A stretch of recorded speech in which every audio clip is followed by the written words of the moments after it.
तो चलिए इस वीडियो में हम सीखेंगे विंडो एसी में प्रेशर कैसे चढ़ाया जाता है और प्रेशर चढ़ाने के लिए किन किन चीजों की आवश्यकता होती है। यानी विंडो एसी के अंदर हमें लीकेज चेक करना है तो उस लीकेज को हम कैसे चेक करेंगे कि हाँ हमारा विंडो एसी में लीकेज है कि नहीं है। ठीक है, तो हमारा एसी कोर्स का 14वां दिन होगा और हमारा एसी के अंदर यानी विंडो एसी के अंदर गैस चार्ज करने का दूसरा दिन होगा, जिसके अंदर हमने पहली जो वीडियो बनाया था ना यानी कि 13वें दिन में जो वीडियो बनाया था उसमें बताया था कि विंडो एसी के अंदर एनआरवी वाल्व कैसे लगाया जाता है और विंडो एसी की फ्लेक्सिंग कैसे किया जाता है। इस वीडियो में हम बताएंगे कि विंडो एसी में प्रेशर कैसे चढ़ाया जाता है और वैक्यूम कैसे किया जाता है। यानी दो पार्टों को हम इसके अंदर कवर करेंगे, पहला होगा प्रेशर चढ़ाना और दूसरा होगा वैक्यूम करना। ठीक है ना, तो इसके अंदर से प्रेशर चढ़ाना यानी कि इसके अंदर लीकेज चेक करने के लिए हम प्रेशर चढ़ाते हैं। ठीक है, तो प्रेशर चढ़ाने की जो हमारा होता है ना, प्रेशर चढ़ाने के लिए तीन चीजों की आवश्यकता होती है। पहला होता है वर्कशॉप कंप्रेसर होता है, जो कि फ्रिज का नॉर्मल जो कंप्रेसर होता है ना उसी को काट के वर्कशॉप कंप्रेसर बना लेते हैं। इसके बाद दूसरा हमारा होता है प्रेशर गेज। क्या होता है? प्रेशर गेज होता है जो कि हमेशा रेड कलर का होता है, इसलिए हमने इसको रेड कलर से आपको प्रदर्शित किया है। और दो चार्जिंग पाइप होती है, यानी रबड़ की जो दो चार्जिंग पाइप होती है जो कि ऐसी होती है, देख रहे हैं कलर वाइज भी होती है लेकिन अधिकतर ब्लैक होती है, फिर हमने यहाँ पर ब्लैक का प्रयोग किया है। ठीक है ना, तो हमें इसमें कैसे जब प्रेशर कैसे डाला जाता है कि हाँ सिस्टम के अंदर जो विंडो एसी है इसके अंदर लीकेज कहां पर है, उस लीकेज को चेक करने के लिए इसके अंदर प्रेशर भरा जाएगा। ठीक है, तो इसमें जोड़ेंगे कैसे समझ रहे ना, ध्यान से समझिएगा, जोड़ना काफी इंपॉर्टेंट होता है। अगर इसको आप ध्यान से समझ लेंगे तो बड़ी आसानी से आप क्या कर सकते हैं कि इसके अंदर पाइपों को लगा सकते हैं, कोई दिक्कत होने वाला नहीं है। ठीक है ना, तो हमें क्या करना है, जोड़ने के लिए हम पहली चार्जिंग पाइप लेंगे, यानी दो चार्जिंग पाइप लगेगी ना, तो पहली चार्जिंग पाइप जो लेंगे और पहले चार्जिंग पाइप का पहला हिस्सा हमें वर्कशॉप कंप्रेसर के डिस्चार्ज लाइन में जोड़ देना है। समझ रहे ना, यानी पहली चार्जिंग पाइप का पहला हिस्सा जो वर्कशॉप कंप्रेसर की डिस्चार्ज लाइन रहेगी ना इसके अंदर लेकर आएंगे और जोड़ देंगे ऐसे। ठीक है, और पहली चार्जिंग पाइप का दूसरा हिस्सा जो हमारा जुड़ेगा, ध्यान से समझना, यानी पहले चार्जिंग पाइप का दूसरा हिस्सा जो होगा प्रेशर गेज के हैंडल जो होगा, हैंडल के सामने वाला जो ब्रास होगा ना, ठीक है, हैंडल के सामने वाला जो ब्रास होगा उसमें हमें इस प्रकार से ला करके जोड़ देना है जो ब्रास होगा। ठीक है ना, फिर हमें क्या करना है, दूसरी चार्जिंग पाइप जोड़ना है। तो देखिए हमें प्रेशर चढ़ाना है ना, तो यहाँ पर एक चीज नोट कर लीजिएगा, अगले वीडियो में हमने जो फ्लेक्सिंग किया था ना, तो यहाँ पर जो एनआरवी लगाया था उसके पिन को निकाल दिया था, तो हमें हाल में अब यहां पर हमें एनआरबी पिन लगाना होगा जो कि हमने निकाला था ना, तो हम यहां पर एनआरबी पिन ऐसे लगा देते हैं। और एनआरबी पिन लगाएंगे तो हमें क्या करना है, जब दूसरी पाइप हम इसके अंदर जोड़ेंगे तो दूसरी चार्जिंग पाइप के अंदर एक तरफ पिन होगी और एक तरफ पिन नहीं होगी, यानी कि दोनों में तो ऐसा होगा, बट पहली पाइप जोड़ेंगे ना तो पिन उन देखने की कोई जरूरत नहीं होती है। यानी जो वर्कशॉप कंप्रेसर से प्रेशर गेज के हैंडल के सामने वाले में जो पाइप जुड़ती है ना इसमें पिन देखने की कोई जरूरत नहीं होती है, बट इसके अंदर हम दूसरी चार्जिंग पाइप लगाएंगे ना तो हमें एनआरबी वाल्व जो लगा होगा उसके अंदर भी पिन हमें देखना जरूरी होता है, और ये जो चार्जिंग पाइप होती है तो इसके अंदर भी पिन होती है, तो ये भी हमें देखना जरूरी होता है। ठीक है ना, तो ये भी हमें पूरा नोटिस कर लेंगे और नोटिस करके तब हमें आगे प्रोसेस करना है, नहीं तो फिर आगे आप गैस चार्ज कर देंगे, फिर आपका सिस्टम थोड़ा सा क्या होगा, दिक्कत में आएगा। ठीक है, आज पूरी की पूरी गैस निकल जाएगी और फिर से आपको गैस चार्ज करना पड़ेगा जिससे आपका नुकसान होगा। ठीक है, तो जब हम दूसरी चार्जिंग पाइप जोड़ेंगे तो दूसरी चार्जिंग का पहला हिस्सा जिधर पिन नहीं होगा, समझ रहे हैं ना, यानी दूसरी चार्जिंग पाइप का पहला हिस्सा जिधर पिन नहीं होगा उसको प्रेशर गेज की जो सुई होगी ना, सुई के सामने वाले ब्रास में हमें ऐसे जोड़ देना है। ठीक है ना, यानी प्रेशर गेज के सुई के सामने वाले में दूसरी चार्जिंग का पहला हिस्सा जोड़ेंगे जिधर पिन नहीं होगा, और दूसरी चार्जिंग पाइप का दूसरा हिस्सा जिधर पिन होगा, दूसरी चार्जिंग पाइप दूसरा हिस्सा जिधर पिन होगा उसको हमें जो एनआरबी वाल्व के अंदर पिन लगा करके इसके अंदर हमें ले जाकर के जोड़ देना है। ऐसे जब लेकर जाएंगे ना तो ये पिन जाकर के इस पिन को दबा देगी और वाल्व अंदर चला जाएगा और आसानी से इसके अंदर गैस जाएगी और आएगी, कोई दिक्कत होगा नहीं, हवा भी जाएगी और आएगी, आसानी से काम हो जाएगा। ठीक है ना, ये नॉन रिटर्न वाल्व होगा है, तो हमें पिन वाला जो चार्जिंग पाइप की पिन वाला हिस्सा होता है तो इसके अंदर जो एनआरबी वाल्व के अंदर पिन होती है उसको दबाने के लिए हम ये पिन वाला हिस्सा लगा देते हैं जिससे वो दब जाती है और आसानी से इसके अंदर अब गैस वगैरह जाएगी। तो ये तो हो गई जोड़ने का प्रोसेस। इस प्रकार से प्रेशर चढ़ाने के लिए हमें पाइपों को जोड़ना पड़ता है, समझ रहे ना, ध्यान से देखिएगा। अब ये तो पाइप जुड़ गया, अब हमें क्या करना है कि वर्कशॉप कंप्रेसर को ऑन करेंगे। ऑन का मतलब चालू करेंगे। जब वर्कशॉप कंप्रेसर को चालू करेंगे तो ये सक्शन लाइन से, देखिएगा, यानी कि सक्शन लाइन से यहां से जो गैस हो, यानी जो बाहर की जो हवा होगी उसको अपने अंदर प्रवेश करेगा, यानी कि खींचेगा और डिस्चार्ज लाइन से फेंकेगा।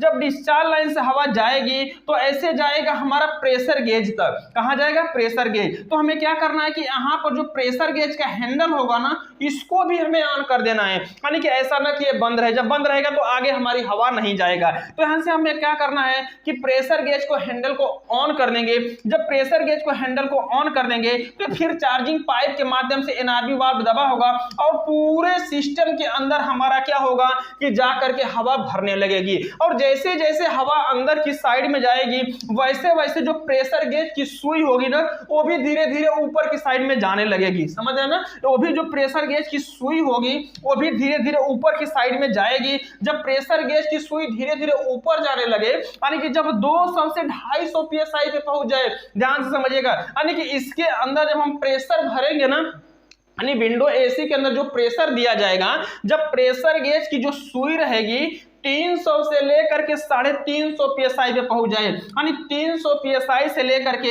अगर 350 psi पे हमारी प्रेशर गेज की सुई ऐसे चली गई है, जैसा कि आप फिगर में देख रहे होंगे ना, यानी कि हम जब यहां से चालू कर रहे हैं तो सुई तो धीरे धीरे ऊपर जा रही है क्योंकि इसके अंदर प्रेशर तो भर रहा है। जब प्रेशर भर रहा है तो ये सुई जो जीरो पे थी धीरे धीरे ऊपर जा रही है। जब ये प्रेशर गेज की सुई धीरे धीरे 300 से 350 psi पे चल जाए, इससे ज्यादा का हमें प्रेशर नहीं भरना है। इससे ज्यादा का प्रेशर भरेंगे तो विंडो एसी के अंदर अगर कहीं पर पाइपें कमजोर होंगी तो फट जाएगा, जिससे हादसे होने के ज्यादा चांसेस होंगे, ठीक है ना। तो हमें क्या करना है कि 300 से और 350 के बीच में ही प्रेशर धरना है, इससे नहीं धरना है। तो जब प्रेशर गेज की सुई 300 से 350 psi पे पहुंच जाए तो सर्वप्रथम हमें क्या करना है, पहला काम करना है कि जो प्रेशर गेज का हैंडल होगा इसे हमें ऑफ कर देना है, समझ रहे ना। यानी ये चल रहा था, जैसे ही हमें लगा कि 350 psi पे पहुंचा वैसे ही हमें प्रेशर गेज के हैंडल को ऑफ कर देंगे। और जैसे ही प्रेशर गेज का हैंडल ऑफ होगा वैसे ही फिर से हमें वर्कशॉप कंप्रेसर को भी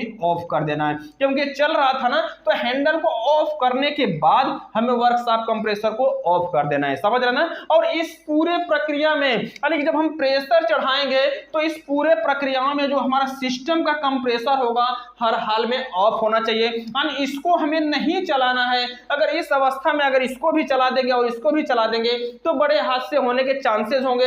इसलिए हमेशा याद रहे कि जब भी सिस्टम के अंदर प्रेशर भरा जाएगा तो उसके अंदर हमें क्या करना है, ये हमारा जो मेन कंप्रेसर रहेगा हर हाल में ऑफ होगा। तो इस प्रकार से आपने देखा कि 250 का प्रेशर आपने चढ़ा दिया है, ठीक है। और यहां पर हमें क्या करना है कि 10 मिनट तक इंतजार करना है, यानी प्रेशर चढ़ाने के बाद हमें 10 मिनट तक रुकना है और देखना है कि क्या जो प्रेशर गेज की सुई है क्या नीचे की तरफ तो नहीं आ रही है। अगर प्रेशर गेज की सुई जो है नीचे की तरफ आ रही है तो कहीं ना कहीं सिस्टम में हमारा क्या होगा, लीकेज होगा।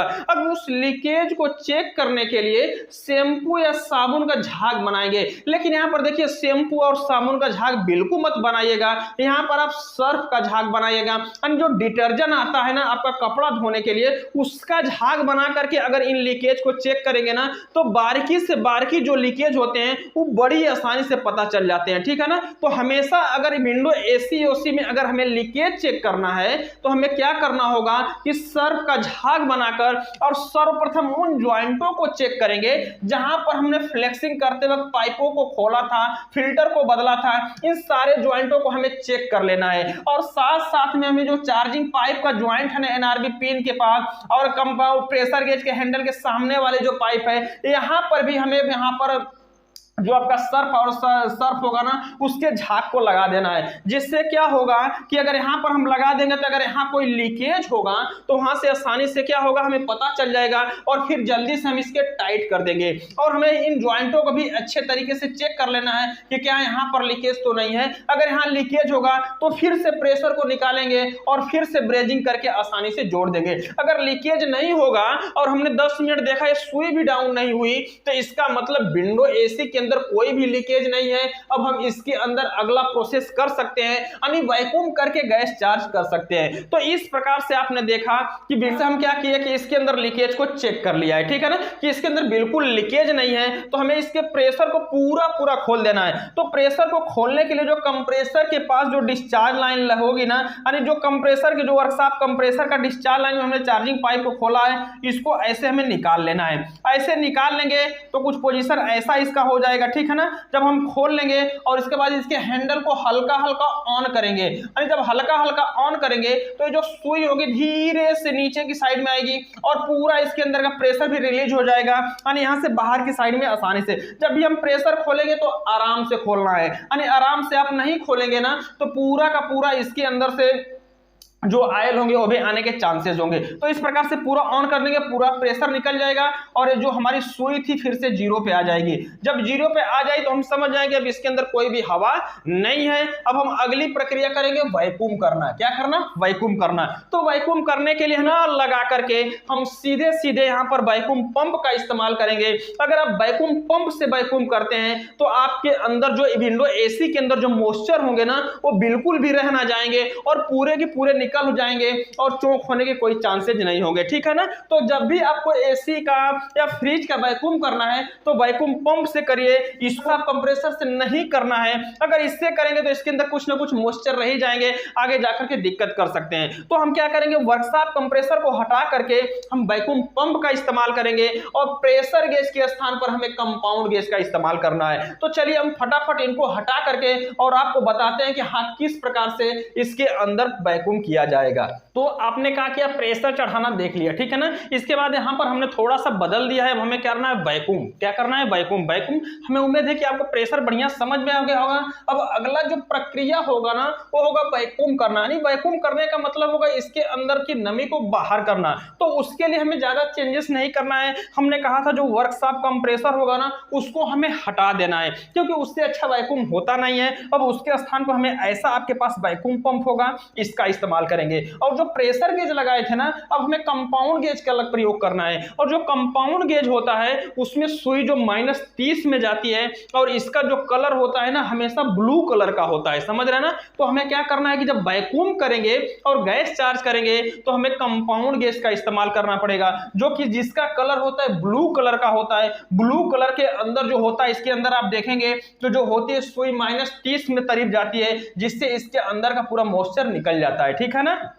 तो हमें प्रेशर गेज के स्थान पे कंपाउंड गेज लगाना है और वर्कशॉप कंप्रेसर के स्थान पे हमें क्या करना है, वैक्यूम पंप लगाना है। तो हमें क्या करना है, जैसे जैसे हमने पाइप को खोला था ना ये तो पाइप सेम टू सेम लगी होगी, उसके साथ कोई छेड़छाड़ नहीं करना है। और जो यहाँ से जो पाइप लगेगी ना, यानी कि जो आपने पहले जो पाइप खोला था किसका, वर्कशॉप कंप्रेसर से जो पाइप खोला था उसको सीधे सीधे वैक्यूम पंप के इस पतला सा एक नोब होगा जहां से यहाँ से क्या होगा, हवा को खींचेगा, इसमें हमें जोड़ लेना है। इसके बाद जब आपने कंपाउंड गेज का जो प्रेशर गेज के हैंडल के सामने वाले से जो पाइप खोला था ना तो उसको हमें कंपाउंड गेज के हैंडल के सामने वाले में हमें जोड़ देना है, समझ रहे ना। यानी जैसे खोले थे वैसे सेम पाइप को हमें लगा देना है। इसके बाद जो दूसरी चार्जिंग पाइप का आपने जो सुई के सामने वाला जो आपने खोला था प्रेशर गेज का, तो उसको कंपाउंड गेज के सुई के सामने वाले में हमें जोड़ देना है। इस प्रकार से हम पाइप को जोड़ लेंगे और इसके बाद हमें करना है वर्कशॉप कंप्रेसर यानी कि वैक्यूम पंप, सॉरी यानी वर्कशॉप कंप्रेसर तो हमने हटा दिया। अब हमें वर्क जो अपना वैक्यूम पंप होगा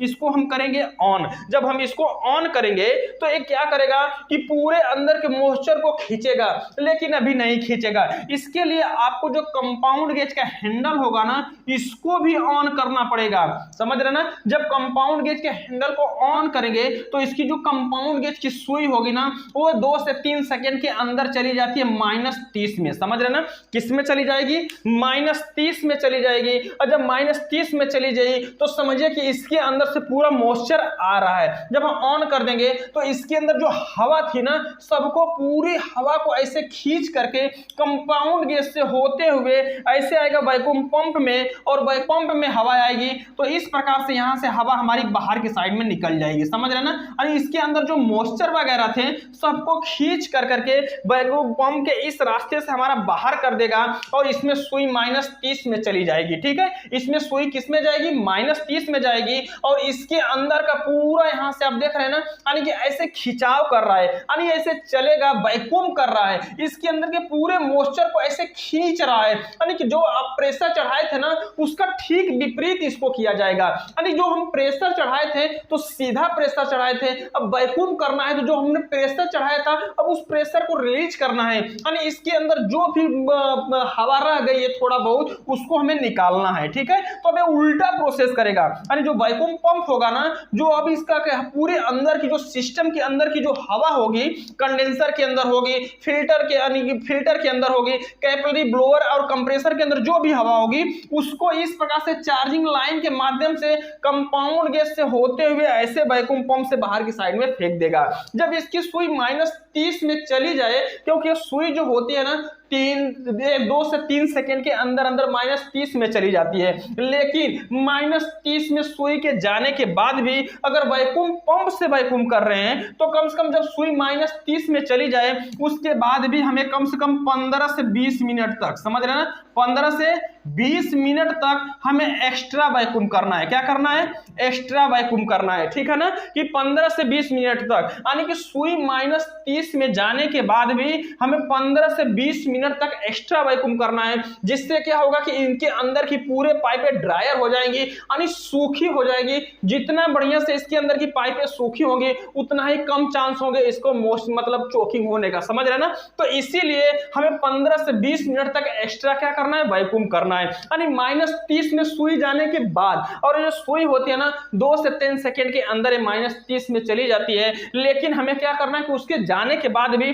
15 से 20 मिनट तक एक्स्ट्रा वैक्यूम करेंगे। जब ये 15 से 20 मिनट वाली टाइमिंग पूरा हो जाएगी तो हम समझेंगे अब इसके अंदर का पूरा मॉइस्चर जो था, नमी थी, हवा थी, सब कुछ क्या हो चुकी है, बाहर हो चुकी है और इसकी पाइपें पूरी ड्रायर हो चुकी हैं। अब हमें करना क्या है, सर्वप्रथम हमारा जो कंपाउंड गेज का हैंडल होगा ना, सर्वप्रथम यानी -30 में जाने के बाद 15 से 20 मिनट के बाद अब हमें इसे बंद करना है। तो बंद करने से पहले जो कंपाउंड गेज का हैंडल होगा, ध्यान रहे, उसे सबसे पहले हमें ऑफ करना है। ऐसा ना कि हमें वैक्यूम पंप को बंद कर दें, तो ऐसा नहीं करना है। यानी जो कंपाउंड गेज का हैंडल होगा इसको सबसे पहले हमें ऑफ कर देंगे और इसके बाद जाकर के अब हमें क्या करना है कि वैक्यूम पंप को भी ऑफ कर देना है, ठीक है ना। जब वैक्यूम पंप को ऑफ कर देंगे इसके बाद इसकी जो सुई होगी -30 पे ही रुकी रहेगी। अब यहाँ पर हमें 5 मिनट तक इंतजार करना है कि क्या है जो कंपाउंड गेज की सुई है कहीं ऊपर तो नहीं जा रही है। अगर ऊपर जा रही होगी तो कहीं ना कहीं सिस्टम में लीकेज रह ही गया है, उसे हमें फिर से ढूंढना होगा प्रेशर चढ़ाकर। नहीं तो जो आप इसके अंदर गैस चार्ज करेंगे वो गैस जाएगी, लेकिन वो धीरे धीरे फिर से लीकेज होकर क्या हो जाएगा, निकल जाएगा, ठीक है ना। तो -30 में जाने के बाद 20 से 25 मिनट के बाद इसको बंद करने के बाद 5 मिनट तक हमें वेट करना है। अगर सब कुछ सही है तो अगली प्रक्रिया जो लास्ट प्रक्रिया होगी गैस चार्जिंग की, तो उसको हम नेक्स्ट वीडियो में बताएंगे कि हाँ विंडो एसी के अंदर गैस कैसे चार्ज किया जाता था। इस वीडियो में हमने बताया कि प्रेशर कैसे चढ़ाया जाएगा और वैक्यूम कैसे चढ़ाया जाएगा। इसके पहले वाले वीडियो में हमने बताया था एनआरबी वाल्व और फ्लेक्सिंग कैसे किया जाता है, यानी एनआरबी वाल्व कैसे लगाया जाता है, फ्लेक्सिंग कैसे किया जाता है, ठीक है। तो इस वीडियो से संबंधित कोई भी सवाल और सुझाव तो कमेंट बॉक्स में जरूर लिखिएगा। वीडियो देखने के लिए बहुत बहुत धन्यवाद।